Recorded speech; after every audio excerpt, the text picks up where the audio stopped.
For a bhakta, if God is praising them, they don't care about anybody else's criticism. As far as you and I are concerned, if we're pleasing God, that's all we need to please. That's all we need to do. If we're pleasing God, that's all we need to do. So the criticism or the praise doesn't matter so much, because we are pleasing God. So tulya ninda stuti. Mauni. Mauni means one who is silent. How to solve a lot of our problems in life? Keep quiet. Because this tongue causes so many problems. Right? So many problems it causes when we unnecessarily talk. And sometimes just to fill in the gaps we talk. Sometimes when we have nothing to talk about, we talk. Mauni means the bhakta doesn't feel the need to just talk. If I am talking, let it be your stuti. If I'm talking, let it be for the benefit. Let it be because so people can praise you, so people can love you, so people can reach you. That's why else talk. Bhakta has no need for it. They will talk for stuti, to do whatever transactional things they have to do, fine. But other than that, what is the need for all of us to talk so much? There's no need. And why a bhakta is mauni is because they're full, they're content. You know, when we eat a lot, we're so quiet. Right? Everybody's chatty when the food comes. And it's good. When the food is not so good, people still talk. But when the food is very good, it's like people just want to eat. They just want to relish and enjoy the food. They're like, just keep quiet. Let me eat my dal chawal and let me just enjoy, right? Because it's so good. So the bhakta has tasted something so good that they're just like, let me just enjoy. Mauni. Santushtaha yena kenachit means whatever happens, they're okay with it. Which means they'll make things work. Right? We said so many unexpected things can happen. But who is a bhakta? Santushtaha, whatever comes, I'll make it work. Let's do it. Let's work around it. There's for some people who say, oh, we did this now. Why did you do like this? And why didn't you do it like this? And they go around and play blame game for 20 minutes. And you're like, look, this happened. Let's make it work. Instead of why and where and when and who, they're just like, we're here. Let's make it work. When people focus on this, then they can become santushtaha. Then later you can reevaluate and say, okay, maybe this didn't work, maybe we can do this better, maybe something else here. But at that point in time, when you're in it, just make it work. Just say, this is the situation in front of me.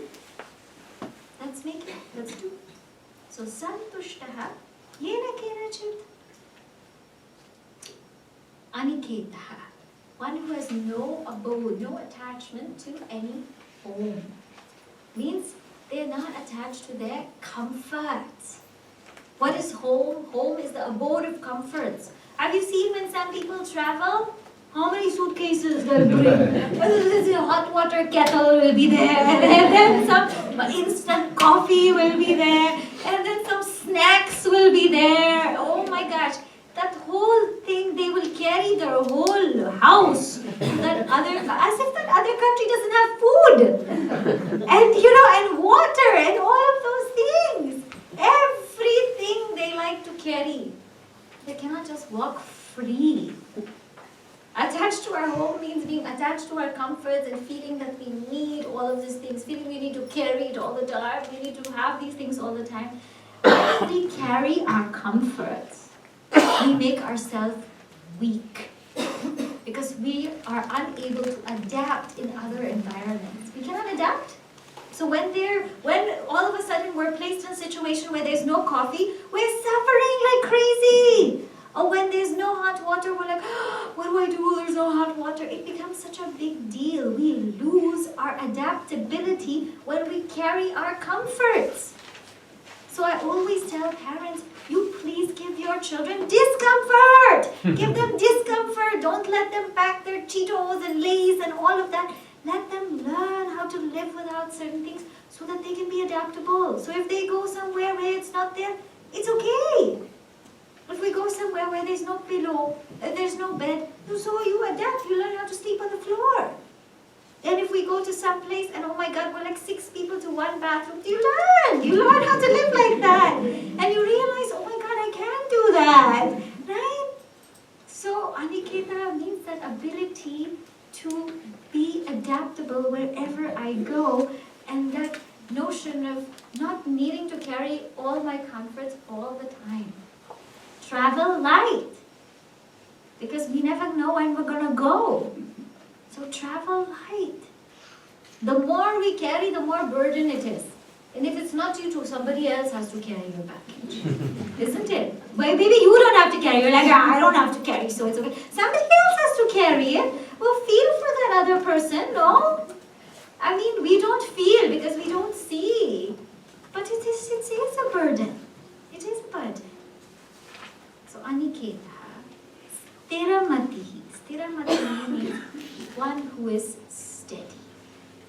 We saw this earlier in the form of Drida Nishchaya, one who's really firm.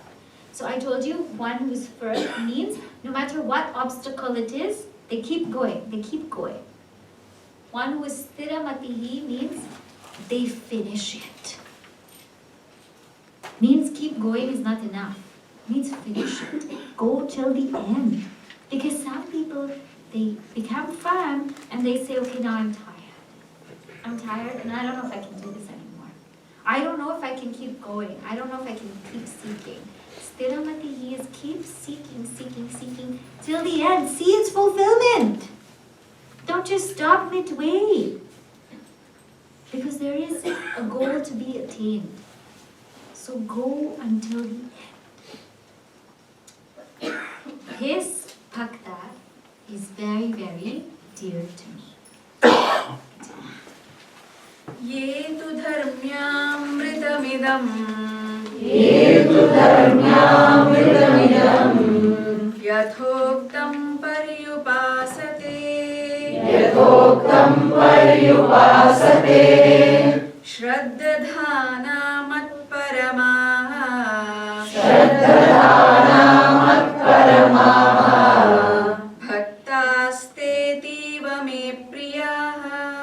bhaktastetiva me priyaha ye tu dharmyamritamidam yathoktam paryupasate shraddhana matparamaha bhaktastetiva me priyaha. The last verse in chapter 12. Ye, those, dharmyamritam idam means this immortal dharma, yathoktam, that I have spoken of, those paryupasate, those who follow it. And how are they? Shraddhadhanaha. They're endowed with faith. Matparamaha. They have me as their goal, as a supreme. Bhaktaha. Te bhaktaha. Those bhaktas. Ativa me priya. They're exceedingly dear to me. So those devotees who follow this immortal dharma. Immortal dharma means what? This divine way of life which we've been seeing, all these qualities of the bhaktas, those who follow these just as I have spoken, and those who are endowed with faith. And remember, faith, I told you, is 2 things. Faith in God, that everything is happening as it is or it should be, and faith in myself, faith that God has faith in me. God has faith in me. That's why God thinks I'm ready for chapter 12. So that's why Bhagavan has put me here. Shraddhadhana, matparamaha.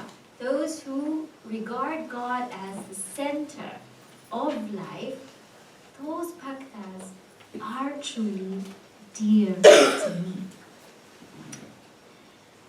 I know what you all are thinking is that there's so many qualities. I don't even know if I can even be one of one of those qualities. It's so hard to follow. So what Puja Gurudev always says is, take one quality and follow it to fruition, to follow it completely. And you will see that if you and I even just take one quality and follow it, all the other ones will start coming. They'll all start coming. If I learn how to be equipoised, if I learn how to be samaha, like we saw, then won't I be santushtayena kenachit? Won't I be okay? Won't I be content with whatever happens? Won't I be adaptable? Won't I be anihirtaha? Won't I be steady, stiramatihi? So if I take any one of it, and we should pick one. I mean, the purpose of this yajna, this satsanga is not just to listen, but for us to reflect and say, which one can I pick? Which one amongst all of these things can I pick and just focus on? And when I focus on that, and I start to bloom based on that quality, then I truly become dear to Bhagavan. And when I become Bhagavan's bhakta, then what happens? He takes care. It's not that he's not taking care now. He is taking care now. But we just feel like he's not. But when I become Bhagavan's bhakta, he takes care of everything. And I get Bhagavan. I get Bhagavan. So the goal for us is, through this chapter, what have we gained or what have we learned? A few key things I'll just share with you. One is we shouldn't be so obsessed about form or formless. Should we worship saguna or nirguna? We shouldn't be so obsessed about that thing. Decide what can hold the mind. If saguna can hold the mind, go for it. If nirguna can hold the mind, go for it.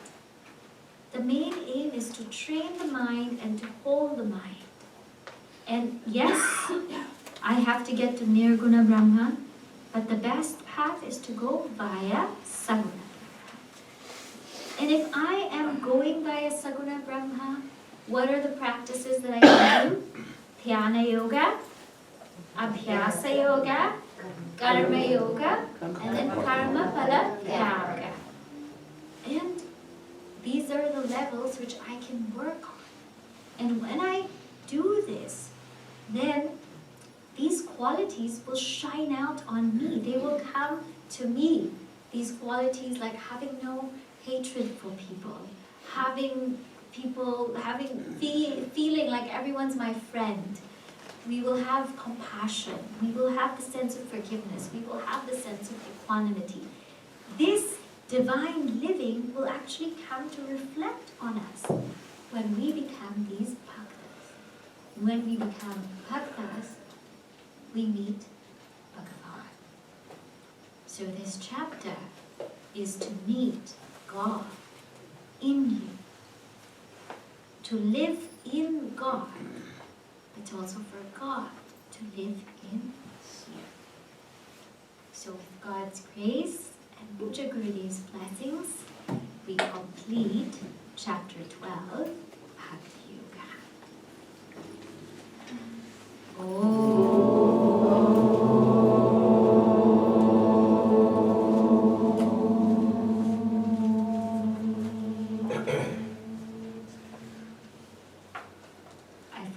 We have to chant the ending, so please chant it.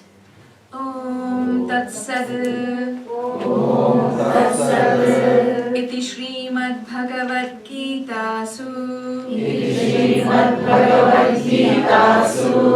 Upanishadsu. Upanishadsu. Brahma Vidyayam. Brahma Vidyayam. Yoga Shastre. Yoga Shastre. Shri Krishna Arjuna Samvade. Shri Krishna Arjuna Samvade. Bhakti Yogo Nama. Bhakti Yogo Nama. Dvadashodhyayah. षोडशोऽध्यायः। हरिः ओम्। हरिः ओम्। श्रीगुरुभ्यो नमः। श्रीगुरुभ्यो नमः। हरिः ओम्। हरिः ओम्।